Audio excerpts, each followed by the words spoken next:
So again, how's your day? Having a good day? I hope you're having a good day. I hope the Lord is blessing you. And if you don't believe in the Lord, I hope you are just having great things happening in your life. And if not, hang in there. Things will get better. They always do. They always do. What order am I putting this? Actually, it doesn't really matter the order. Okay. So, as I mentioned, divination tools, just using it to sift through information, not really using it to I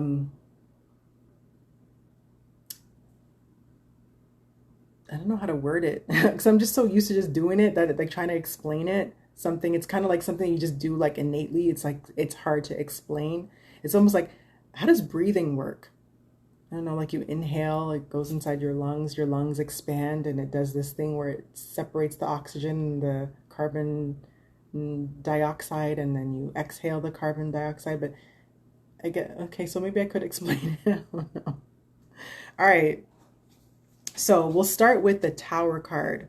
But actually first, I'm going to start with the Tower card, but I'm also going to show you the example that how like different decks have different images, right? So this is from a deck that is like, it's called Zombie Tarot. So this is the back of the card. Don't mind my nails, please. Mind your business. And then this is the front of the card. So this is the Tower. And here's another example of the Tower.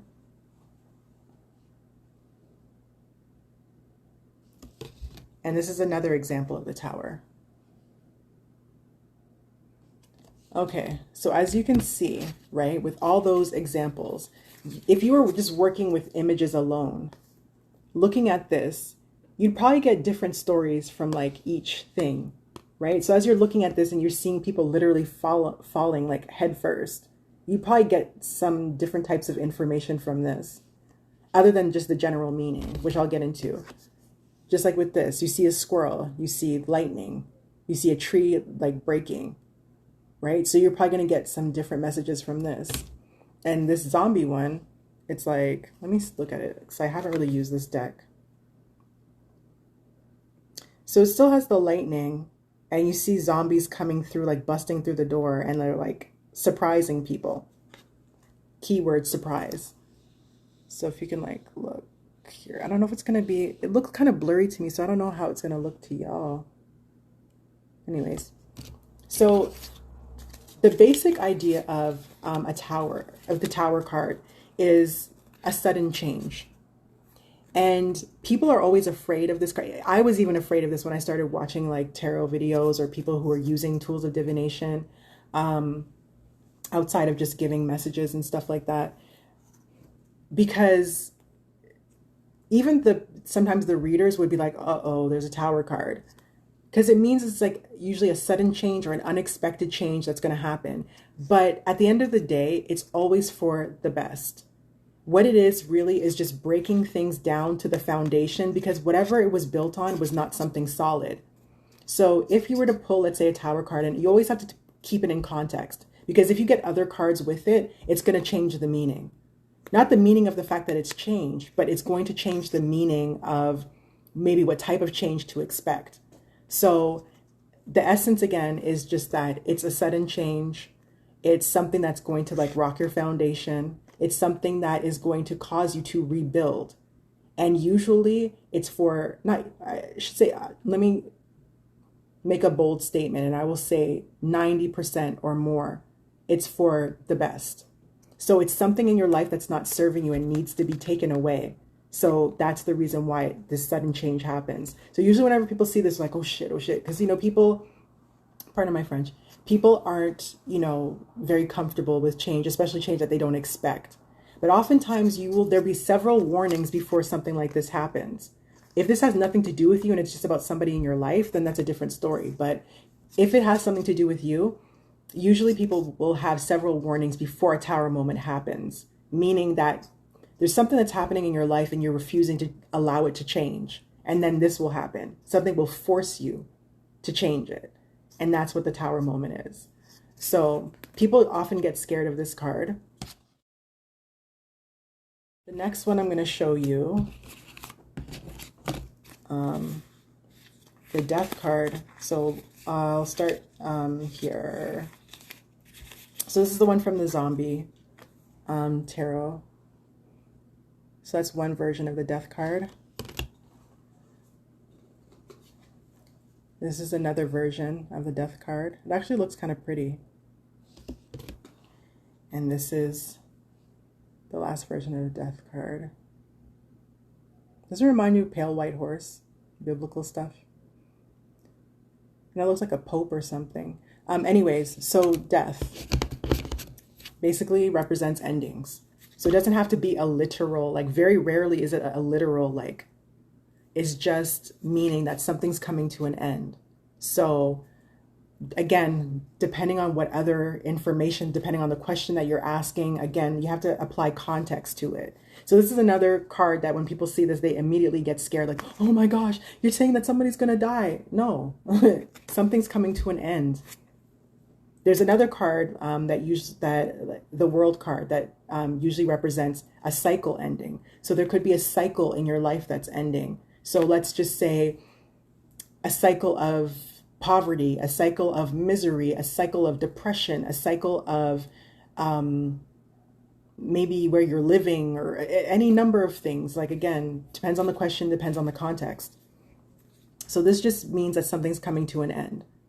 Now, like I said, there are some times when this actually does represent someone, but there'll be other cards that will support that. It won't just be that one card, unless that's what you're asking. And that's very rare that someone say, hey, is someone going to die? And then all of a sudden you see that. It's like, no. The last card that is the most scariest card in the deck for everyone is, you guessed it, no prize though, the Devil. So this one's actually pretty interesting because to me, this actually is probably the best of all three. And I'm going to tell you why in a second. So this is the Devil card. Here's another example of the Devil card. And this is probably the most scariest one for most people, but it seems like kind of cartoonish, so not really. But the reason why I feel like this one is probably like the best depiction is because it's a vending machine. And well, that's so crazy. I actually forgot about that. So like I said, I haven't used this deck very often. You can see someone like peeking around the corner, like over here, and then you see like a hand just there, like someone obviously clearly is not alive. But this is a zombie deck anyway, so everybody's pretty much not alive. Not everybody, but you know what I'm saying. All right, so the vending machine, to me, I don't even know what it's selling. Oh, but it says Vice on it, so that's perfect. So basically, the Devil represents all sorts of things. And again, rarely does it represent an actual devil. This isn't even actually the devil. This is like a Baphomet or something like that, so it's a demon. But it represents all those things that people feel that the devil represents, like temptation, lust, addiction, desire, all kinds of things. Just whatever you can think of that would probably be like the 7 deadly sins type of thing. So when this card comes out, again, you have to put it in context with whatever else it comes out with. So I was actually going to tell a story, but I'm not going to do it. So yeah, again, this is not really something to totally really be afraid of. I mean, if you pulled this card, let's say you were doing a reading for yourself and you pulled this card for yourself, you would know what it means, especially in the, is there nudity? Yeah, there is, but they're cartoons. I don't know if that matters. You would know what it means in context to whatever you're dealing with in your life. So it could just be someone who's lusting, desiring, someone who's obsessing, someone who is, what else? Oh no, you get the point. Good teacher, am I? I'm sorry. I don't know what's going on, but I swear when it clears, I'll be back to normal. Okay, so basically, you know, I just want to use those cards as an example because those are the typical cards that people get afraid of or are afraid of. There are other cards though. So like this one. This one is, what is it? Today's prayer. So it says, this is like what we would consider we. I don't even know why I said we. We meaning like people who read cards.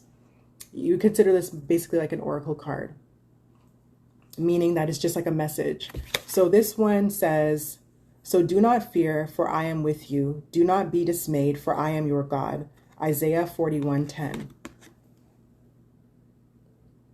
So not all tarot and cards or tools of divination are scary. This is another one. I can't really show you the back because there's nudity on it. Oh, this is upside down, my bad.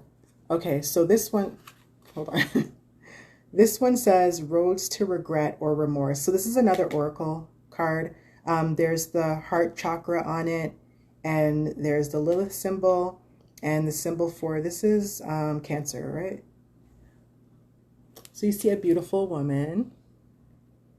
And so this is a depiction of, what did I say? Roads to regret or remorse.